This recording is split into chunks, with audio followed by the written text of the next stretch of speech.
내 눈에 씌었던 콩깍지가 떨어져 나갔기 때문입니다. 와, 굉장히 강렬한 문장이죠?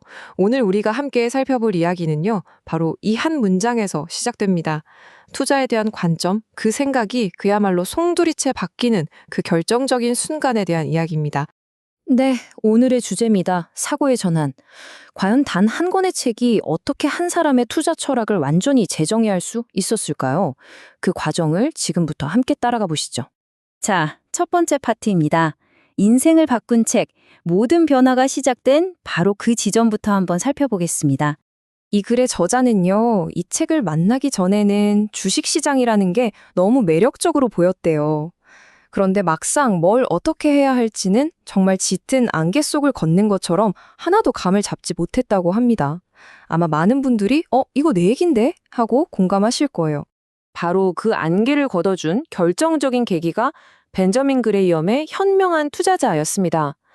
이 책을 딱 읽고 나서야 비로소 아까 그 말처럼 눈에 씌었던 콩깍지가 확 벗겨지면서 투자에 대한 완전히 새로운 시각을 갖게 된 거죠. 모든 게 바로 여기서부터 시작된 겁니다. 자, 두 번째 파트인데요. 그렇다면 그 새로운 철학의 핵심은 과연 무엇이었을까요? 바로 이겁니다. 주식이 아닌 사업에 투자하라. 이 슬라이드를 보면 그 차이가 정말 극명하게 드러나죠. 예전에는 뭐 차트가 어떻고 전문가가 뭐라 하고 이번 분기 실적이 어떨지 이런 단기적인 거에 막 휘둘렸다면 새로운 관점은 완전히 달라요. 주식을 그냥 사고 파는 종이 쪼가리가 아니라 회사의 일부 소유권으로 보는 겁니다. 그러니까 단기적인 변수들은 싹 무시하고 오직 그 사업 자체의 본질적인 가치에만 집중하는 거죠. 이야, 이게 바로 생각의 전환이라는 겁니다. 그럼 이 멋진 철학이 실제 투자에서는 어떻게 적용됐을까요? 세 번째 파트, 빅4의 성과를 통해 직접 확인해 보겠습니다. 이 철학을 바탕으로 사업 자체에 집중해서 오랫동안 지분을 보유한 대표적인 4개의 기업입니다. 네, 바로 아메리칸 익스프레스, 코카콜라, 질레트, 그리고 웰스파고였죠. 다들 아시는 훌륭한 회사들이죠. 이 네 회사에 투자한 총 금액이 무려 38억 3천만 달러에 달했습니다. 어마어마한 금액이죠. 이건 그냥 잠깐 사고 팔고 나오겠다는 게 아니라 이 사업의 동반자가 되겠다는 아주 강력한 의지를 보여주는 숫자라고 할 수 있습니다. 보세요. 투자가 1988년에 시작해서 2003년까지 계속 이어졌습니다. 그래서 2004년 말을 기준으로 보니까 평균 보유 기간이 약 12.5년이나 됐어요.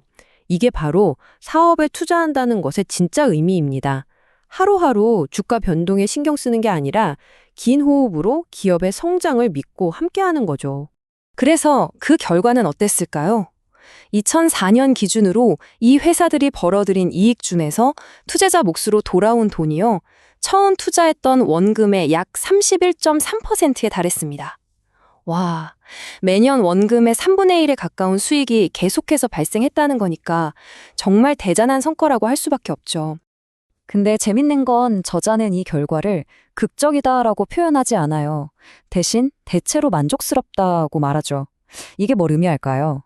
하룻밤에 대박을 터트리는 걸 노리는 게 아니라 좋은 사업과 함께 꾸준히 안정적으로 성장하는 것, 이게 바로 이 투자 철학의 목표라는 걸 아주 명확하게 보여주는 대목입니다.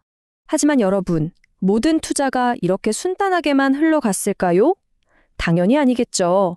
네 번째 파트, 거품이 준 교훈에서는 이 성공 속에서 얻은 아주 중요한 교훈을 한번 살펴보겠습니다.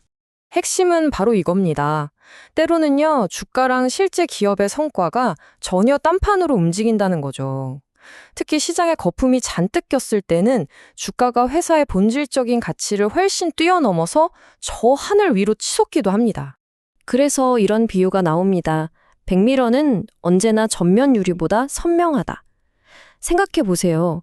운전할 때 뒤를 돌아보는 백미러는 지나온 길이니까 모든 게 선명하잖아요?